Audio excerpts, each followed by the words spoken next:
Secular Bharat news देखने वाले अपने तमाम दर्शकों, मित्रों, शुभचिंतकों, सहयोगियों और विरोधियों को पत्रकार सुल्तान भारती की तरफ से आदाब, नमस्कार, सत श्री अकाल। दोस्तों, आज मैं आप लोगों के सामने एक ऐसे महानायक का जिक्र करने जा रहा हूँ जिसके बारे में अच्छा कम लिखा गया, बुरा ज़्यादा लिखा गया। दुनिया के इतिहासकारों ने उसे किसी और नज़रिए से देखा और हमारे यहाँ कुछ लोगों ने, चंद लोगों ने उसका चरित्र हनन करने में ज़मीन आसमान एक कर दिया। इस तरह का दोहरा इतिहास, दोहरी भूमिका और दोहरा चरित्र भारत के इतिहास में उस चक्रवर्ती, परम विजेता बादशाह का जिक्र 1980 तक इतिहास में कुछ और रहा और उसके बाद में उसके बारे में कुछ और लिखा गया। तो ज़्यादा भूमिका न बांधकर मैं सीधे सीधे मुद्दे पर आता हूँ। मैं बात कर रहा हूँ चक्रवर्ती सम्राट, शूरवीर, कोई शक नहीं, बहुत बड़ा राजनीतिक बेशक, और बिल्कुल साधारण जिंदगी गुजारने वाले बादशाह गाजी औरंगजेब आलमगीर की। अब तो आप समझ ही गए होंगे कि मैं किस तरह की शख्सियत के बारे में जिक्र करने जा रहा हूँ। कमाल तो ये है कि उसके बारे में जब चंद लोग इतिहास के उलट उसके चरित्र पर झाड़ू चलाना शुरू करते हैं, कालिक पोतना शुरू करते हैं, तो कहीं रुकते ही नहीं। और इस प्रयास में कुछ ऐसी चीज़ें उसके चरित्र के साथ जोड़ दी जाती हैं जिसे एक मामूली अक्ल रखने वाला आदमी भी गले के नीचे नहीं उतार सकता। झूठ जब दंत कथाओं में बदल जाता है और दंत कथा जब इतिहास बनती है, तब तो मैं ये कहूँगा कि इतिहास का ही दुर्भाग्य होता है। किसको पकड़ें, किसके ऊपर आरोप रखें, जब ऐसी चीज़ें वक्त के साथ साथ एक सशक्त इतिहास बनाने की कवायद में शामिल हो जाती है। औरंगजेब भारतीय उपमहाद्वीप का वो महान मुगल सूरमा जिसकी हुकूमत का सिरा अफगानिस्तान से लेकर गलवान घाटी होता हुआ चीन जाके म्यांमार यानी बर्मा तक रुकता है। इतना बड़ा बृहत्तर भारत जो ना तो अकबर बादशाह बना पाए थे और ना ही कोई और भारत का मुगल बादशाह, जो आज भी संभव नहीं है कि हम फिर उतनी बड़ी हुकूमत खड़ी कर सकें। एक ऐसा बादशाह औरंगजेब जिसने भारत को सोने की चिड़िया बनाया। ये जो कहावत है, अगर कभी इतिहास इसकी गवाही दे तो पहली गवाही आपको औरंगजेब के शासन की मिलेगी, जो 1658 से लेकर 1707 के बीच इतिहास ने बनते देखा। आपको मालूम होना चाहिए कि उस वक्त भारत की जीडीपी पूरे विश्व की कुल जीडीपी की 25% थी, एक चौथाई। कैसे संभव हुआ ये? अगर वो एक ऐसा बादशाह था, ऐसा बादशाह जो हिंदुस्तान की सीमाओं को मजबूत करने के लिए, ताकत देने के लिए, एक शक्तिशाली बृहत्तर भारत बनाने के लिए, जिसके बेटे खेमों में पैदा हुए और 28 साल तक की उम्र के वो उसी में पलते रहे।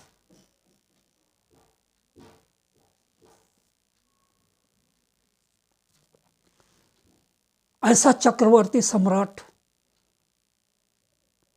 जिसके अश्वमेध यज्ञ का घोड़ा उसको चुनौती देने वाला है, वो क्या कहते हैं, अंग्रेज सरकार जो ईस्ट इंडिया कंपनी की शक्ल में उस वक्त पैदा हो चुकी थी, उनकी क्षमता नहीं थी। चोर उचक्के, भ्रष्टाचारी और अंग्रेज तक जिसके सामने थर थर कांपते थे, उस पर इल्ज़ाम लगाया जाता है।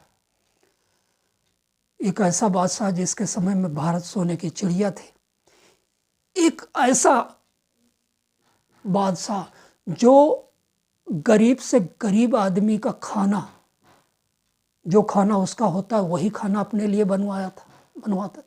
एक ऐसा बादशाह जिसकी सल्तनत इतनी अमीर थी, देश सोने की चिड़िया थी, और वो खुद अपने घर में नौकर तक नहीं रखता था, खजाने से एक पैसा नहीं लेता था, बल्कि टोपियां सिलकर उसे बेचकर गुजारा करता था, या कुरान की टिप्पणी लिखता था और वो बिकती थी, उससे जो कुछ आता था उसके कपड़े बनते थे।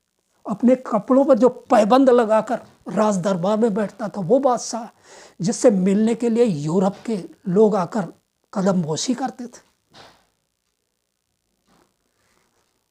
उसकी ये शक्ल सूरत क्यों सामने नहीं लाई जाती पब्लिक के सामने?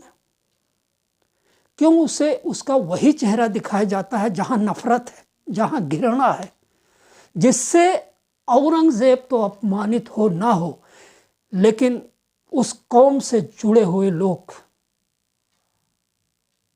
सदियों तक अपमानित किए जाते रहे। वो धर्मांध था, उसने मंदिर तोड़ा, यह जरूर बताया जाता है, लेकिन यह बिल्कुल नहीं बताया जाता कि उसने कितने मंदिरों को दान दिए। इतिहासकार डॉक्टर विशंभर पांडे, उसकी किताब फरमान ऑफ किंग औरंगजेब का जिक्र करते हुए लिखते हैं वो कि 300 विद्वानों की टीम बनाकर उसका आईन तैयार किया गया था। और मंदिरों को वो सिर्फ क्या कहते हैं, 3 मंदिरों का तो उल्लेख भी आता है कि कामाख्या मंदिर, महाकाल मंदिर और मथुरा का कृष्ण मंदिर, जिसके लिए उसने गहने भी दिए और जायदाद भी दी। और जायदाद इसलिए देता था कि ताकि इससे मंदिरों के प्रबंधन का काम सुचारू रूप से चलता रहे। और उसे बताया जाता था कि वो इतना क्रूर था कि इस्लाम के अलावा कोई धर्म ही नहीं मानता था। एक ऐसा शख्स जिसके शासन प्रबंधन कमेटी में, जिसके मंत्रिमंडल में, जिसके ओहदेदारान में पंडित यदुनाथ इतिहासकार लिखते हैं कि 30 से 33% तक गैर मुस्लिम थे, और वो हिंदुओं से दुश्मनी रखता था।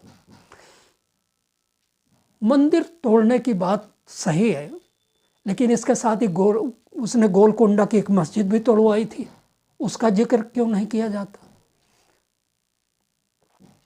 उसने कितनी मस्जिदें बनवाई, इसका जिक्र कम। कितने मंदिर तोड़वाए, इसका जिक्र होता। कितने मंदिरों को दान दिया, इसका जिक्र बिल्कुल नहीं होता। तो इस तरह क्यों किया जाता है भाई? क्या आज भी अच्छा एक किंवदंती को हकीकत का जामा पहना के, जब उसे उस किंवदंती को प्रोपेगेंडा में ढाला गया तो वो इतनी पॉपुलर हुई कि हर आदमी उसको दोहराने लगा। सुनने में एक चीज़ ये आता है, कहा जाता है, उसके ऊपर इल्ज़ाम लगता है कि औरंगज़ेब तब तक खाना ही नहीं खाता था जब तक उस लोगों का, गैर मुस्लिमों का कत्लेआम करवा के, हिंदुओं का कत्लेआम करवा के 1.25 मन जनेऊ तराजू में तौलवाता नहीं था। तो बूचड़ खाना बन गया था पूरा देश। आप ये देखिए कि जरा भी अक्ल वाला आदमी इस पर गौर करेगा तो हकीकत सामने आ जाएगी, झूठ बेनकाब हो जाएगा। एक जनेऊ का वजन कितना होता होगा? 20 ग्राम, 25 ग्राम समझ लो। 1.25 मन जनेऊ में कितना भी कम हो तो आबादी के हिसाब से आदमी 10,000 से तो कम नहीं पड़ते होंगे एक दिन। आदमी अमूमन 2 वक्त का खाना खाता ही है, तो औरंगजेब भी 2 वक्त का खाना खाते होंगे। तो आप सोचिए 10-10, 20,000 आदमी रोज कटते थे उसके दरबार में, तब वो खाना खाता था। आबादी कितनी थी देश की उस वक्त? इतिहासकार बताते हैं कि 15 करोड़, कुछ मैं कहता हूँ 18 करोड़ थे। शासन कितना था? 1658 से लेकर 1707, 49 साल, आधी सदी तक तो शासन रहा बादशाह। तो 49 सालों में आबादी बची कैसे? हिंदू तब भी बहुसंख्यक थे, आज भी हैं। तो अगर वो अपने ही धर्म के अनुयायियों को, मुसलमानों को भी काट डालता, तो भी इतनी आबादी नहीं थी कि 49 साल तक सवा मन तक जनेऊ तौले जाते रहे। शर्म नहीं आती इतना बड़ा झूठ। और ये किस लिए? ताकि औरंगजेब तो अपने अच्छे काम या गुनाहों की सजा काट रहा होगा, वो छोड़िए, लेकिन गाजी औरंगजेब को अपमानित करने के लिए नहीं कहा जाता। ये चीज़ें एक कौम को लानत भेजी जाती है, एक कौम के सफाफ इतिहास पर उंगली उठाई जाती है, एक कौम को अपमानित और बेइज्जत करने का कुत्सित प्रयास किया जाता है। ये उनके दिमाग का गोबर है, शर्म आनी चाहिए। हमने ये चीज़ें किस लिए बताई? काफ़ी लोग जानते हैं, क्यों? वो इतिहास खुरच दिया गया जो 1950 से लेकर और 1978 तक सिलेबस में शामिल था। उसमें एक चीज़ और लिखा हुआ था कि, और क्या कहते हैं, औरंगजेब जब उसके अंत समय आया, मौत का वक्त आया, तो उसने अपने दरबारियों को बुलाकर कहा था कि मैंने ज़िंदगी में बहुत पाप किए, बहुत गुनाह किए होंगे, तो मुझे वही माफ़ कर सकता है। इसका भी उल्लेख किया जाता है, जबकि ये हिंदू हो, मुस्लिम हो, सिख हो, ईसाई हो, कोई भी हो, जो धर्म परायण आदमी है, जो धर्म भीरू आदमी है, जो ईश्वर से डरने वाला है, अपनी ज़िंदगी से खौफ खाने वाला है, हर आदमी ये कहता है कि भैया मैं तो पता नहीं ज़िंदगी में मेरे से क्या गुनाह हुआ होगा, तो ऊपर वाला ही देखेगा, वही मुझे बैतरणी पार कराएगा, वही मेरे गुनाहों की तलाफी देगा। तो ये एक आम शब्द है जो हर धर्मभीरू आदमी कहता है और कहना चाहिए। विख्यात इतिहासकार पंडित यदुनाथ ने लिखा हुआ था कि सच तो यह है कि गाजी औरंगजेब अगर किसी मुस्लिम देश का बादशाह होता, जहां उसके मत के मानने वाले बहुमत में थे, किसी मुस्लिम देश का बादशाह होता, तो उसके जैसा धर्मपरायण, उसके जैसा सूरबीर और उसके जैसा बेहतरीन बादशाह आज तक पैदा ही नहीं हुआ। और वो मुस्लिम मुल्क, पड़ोस का ही एक मुस्लिम मुल्क है ये आतंकियों का देश पाकिस्तान, वहाँ उसका इतिहास कुछ और है, सच के नज़दीक है। वो भी उन्होंने लिखा हुआ है, उनके इतिहास में भी होता है कि अपना जो भी होगा। लेकिन अगर इतिहास सच को संप्रदाय के चश्मे से देखा जाएगा, तो सच कभी भी अपनी असली शक्ल में हमारे रूबरू नहीं आएगा। और शायद ऐसा करके न तो हम आने वाली पीढ़ी के साथ न्याय कर रहे हैं, न अपने इतिहास के साथ।